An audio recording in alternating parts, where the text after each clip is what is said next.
Hi guys, welcome to my channel. వీడియోని అయితే last వరకు చూసేయండి, చాలా ఇంట్రెస్టింగ్గా ఉంటుంది. గుప్పడంత మనసు serial fame Mukesh Gowda sir గురించి అయితే ఈ వీడియోలో మాట్లాడేసుకుందాము. ముఖేష్ గౌడ సార్ సినిమాలలో చాలా అంటే చాలా బిజీగా ఉన్నారు ప్రస్తుతం. మనకి ఎలాంటి సీరియల్లో కూడా సార్ అయితే కనిపించట్లేదు. అయితే రిషి సార్ ఇప్పుడు ప్రస్తుతం అయితే ఒక సినిమాలో నటిస్తున్న విషయం తెలిసిందే. తీర్థరూప తండయ్య వారిగా ప్రియమైన నాన్నకు అనే సినిమా షూటింగ్లో అయితే పాల్గొంటున్నారు. ఆ విషయం మనందరికీ బాగా తెలిసిందే.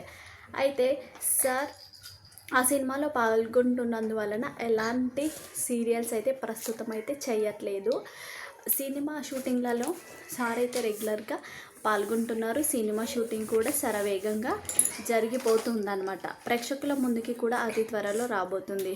అయితే ఈ సినిమా డైరెక్టర్ తీర్థరూప తండయ్య వారిగా సినిమా డైరెక్టర్ అయితే రిషి సార్ తీర్థరూప తండేవారిగా సినిమా షూటింగ్ అయితే చాలా శరవేగంగా పోతుందన్నమాట. ఈ సినిమా డైరెక్టర్ జగన్నాథ్ గారు ఈరోజు ఆ సినిమా షూటింగ్లో జరిగిన కొన్ని ఫొటోస్ అండ్ వీడియోస్ అయితే తన సోషల్ మీడియాలో షేర్ చేసుకున్నారు.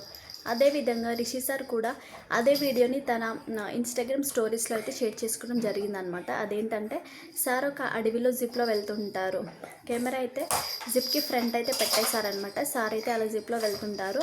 అలా షూటింగ్ తీస్తున్నట్టుగా ఒక వీడియో అయితే షేర్ చేసుకోవడం జరిగింది.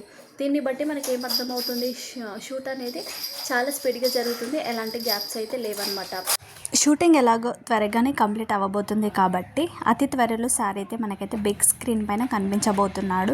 షూటింగ్ అయితే త్వరగా కంప్లీట్ చేసుకొని అతి త్వరలో మన ముందుకైతే రాబోతున్నారు. ఒక మంచి రోజు చూసుకొని సినిమా అయితే రిలీజ్ చేయడం జరుగుతుంది. చాలామంది అభిమానులు కూడా ఈ సినిమా కోసం, ఈ కాంబో కోసం అయితే వెయిట్ చేస్తున్నారు. ఎందుకంటే సార్ది బిగ్ స్క్రీన్ పైన ఫస్ట్ టైం కదా చూడడము, చాలామంది చాలా ఈగల్గా వెయిట్ చేస్తున్నారు అనమాట. సో మీరు కూడా వెయిట్ చేస్తున్నారు రిషి సార్ గురించి అయితే కామెంట్ అయితే ఖచ్చితంగా చేసేయండి.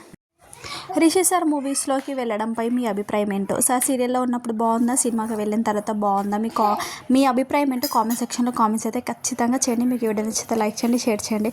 మరిన్ని ఎలాంటి లేటెస్ట్ అప్డేట్స్ కోసం నా ఛానల్ని సబ్స్క్రైబ్ చేసుకొని బెల్ ఐకాన్ని క్లిక్ చేయండి. Thanks for watching.